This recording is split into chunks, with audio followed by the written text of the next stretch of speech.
Hello. All right, here's another video for the tutorial. This one's going to be pretty quick and easy. I'm just going to straight up look at skills. So, skills on the mech directly correlate to what you want to do with the mech. So, we're going to start off with something that I love to play. My awesome 9M. We're going to go to its skills, take a look at it. Well, first we'll look at the loadout. All right. So, I got a light 335 in it with as many heat sinks as I could pull off. I got ERPPCs, 3. Only 3. It's not a lot, I know.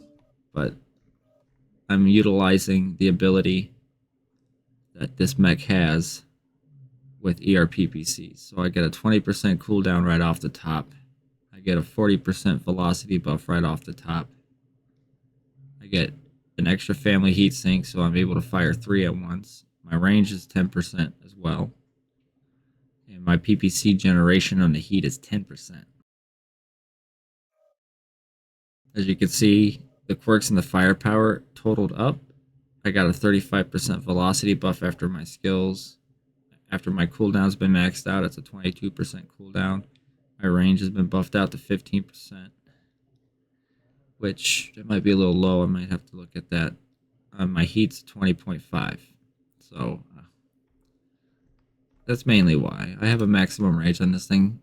It's 1,012 meters. All right, the PPC velocity is 3,200, or yeah, 3,200 right off the bat. And then I put a T-comp 6 in it, which gives another 30%. So which is about another, I don't know, 11, 1,200 or something. So we're looking at a total of like little about 47, maybe a little, maybe more or less with the T-comp for the velocity buff. Now this is what we did. This thing excels basically at long range combat. Alright, so let's go to the skills section and see how I deck this out. So I know I want to have as most range as I can get. So that I want my weapon system to shoot as fast as I can because I have all those extra heat mitigation skills. I want my heat generation to still be as low as it can be because I want to be able to fire more. I want my velocity to be as fast as it can because the more velocity, the less time it takes to hit its target. That way you have less of a chance for it to miss when you're shooting at a longer range. I always max out armor hardening and skeletal structure. I got part of my speed tweak so that way I can go about 70 with my mech instead of about 67, 65. Gotta have the cool run since you have so many heat sinks.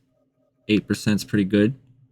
That's an increase to your dissipation. That's how fast you cool down after you fire. Your heat containment is your maximum threshold. So 3, 6, 7, 8, 9, 10, 11, 12. That's 15% more firing that you can do before you get to the threshold of overheating and doing damage to yourself or shutting down. Hill climb, at least one node, it helps climb anything that's a little bit vertical.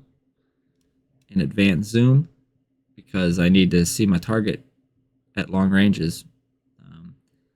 There's a lot of people who don't use advanced zoom, and I'm just going to say that this now, I promise you, if you use it more often and you get used to it and you learn it, you will do way more damage being able to see your target better. I promise. Like, it's not a joke. I'm not messing with you.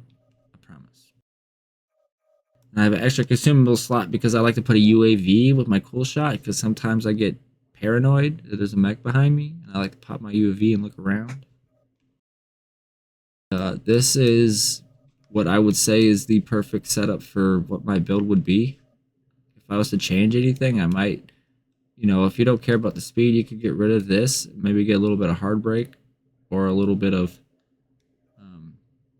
torso pitch up and down because sometimes you'll get a light on your ass. Being able to look down at them and fire really does help out because if you're sniping, especially, and you're out by yourself, that will happen a lot to you. All right. That was just a quick little thing over skills that I wanted to go over with you. And have a good day.